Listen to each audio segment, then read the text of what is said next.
Good morning, everyone. Good morning. Good morning. Happy Friday, February 14th, day 14 of COR5FIT. I'm super excited to have you guys join me this morning. I wanted to do a quick housekeeping follow-up for those that watched day 12, which we're talking about nutrition labels. I showed you a great black screen for a little while I was talking about it. So I have now posted a video that has the same topics, same conversation, only this time you can see the label. So go watch that over in posts. Let me know if you have any questions on that. So today we are going to talk more about movement. The movement versus exercise. Movement's really that getting up and doing things, the daily things that we take for granted, the things that have changed over the last 20 years. Today, we're going to talk about exercise. You can see behind me, I got one of my favorite quotes. Not quotes, Bible verses. Philippians 4:13. I can do all things through Christ who strengthens me. This one is not just about our physical strength, and it's not about my strength. It's his power and might that works through me for the things that he has for me in this world. I have to be willing and take the steps to participate in what he has for me, but it's not by my power or strength that I'm really operating. And that doesn't mean that I necessarily have superhuman powers, or unless the Lord wants to bless me with them. But it really talks about that what his plan is for our life, he gives us the strength to complete it. But it also doesn't mean outrageous requests. If I'm 6'4", I'm not going to be the tallest slam dunking basketball player, or vice versa. If I'm 6'6", it's not going to be real easy for me to do gymnastics and try and tumble and do bars that it's just the physicality of it doesn't quite make sense. Not that it can't be done, because he can, but just not something that we want to look for. But in terms of doing different things, I was a swimmer my entire life. I started swimming when I was 18 months old in tiny tots, and started competitively swimming around 6, just for a little while. And then when I got back into high school, I swam again, swam a little bit through college. So in September of 2019, my daughter decided that she wanted to start cross country. So she's like, Mom, will you run with me? And I was like, baby, I'm not a runner. I'm a swimmer, not a runner. And she was like, but please, I really want to try cross country. So I started running, and adamant it was run for 30 seconds, walk for 30 seconds, run for 30 seconds, walk for 30 seconds. And that was kind of how we started. And I became a runner, which I never thought I would do, especially when March of 2020 hit and you couldn't do much outside of the house. And so to get out of the house, I would go run the farm and just get out of the house and be able to run.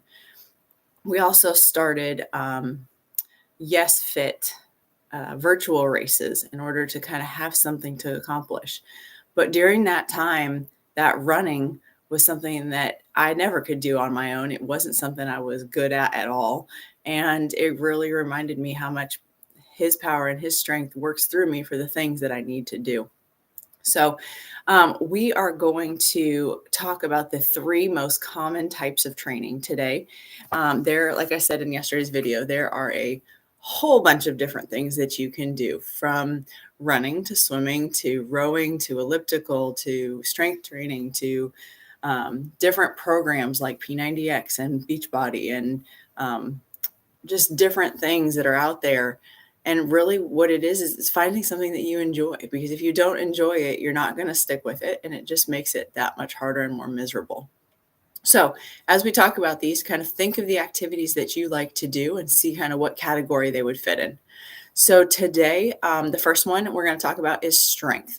Strength helps boost your metabolism, which means that you burn more calories after your workout. It also helps protect your joints. People don't think about that, but it really does help protect your joints. And there's 2 types of strength training. There's brute strength training, and there is muscular endurance. So when you think of brute, you think of like max weight. And this is for your sprinters that need to get off the line quickly, or a high jumper that needs to have all that explosive power at one time. So that's kind of that brute strength. Weightlifting competitions fit into that category too. The other one is muscular endurance. If you think about marathon runners or boxers, they have to keep up that endurance for a long time. So that when they train for that muscular endurance. The second one is flexibility.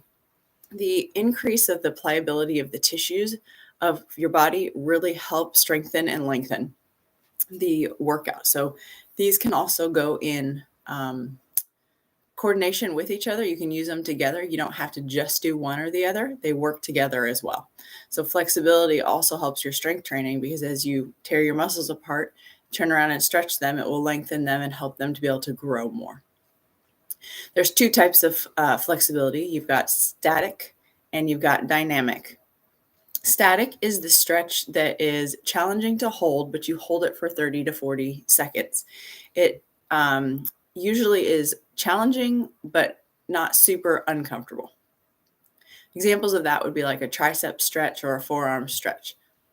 You can do it like where you just pull it down, and then you would hold that for like 30 to 45 seconds, and that works your whole forearm and bicep area.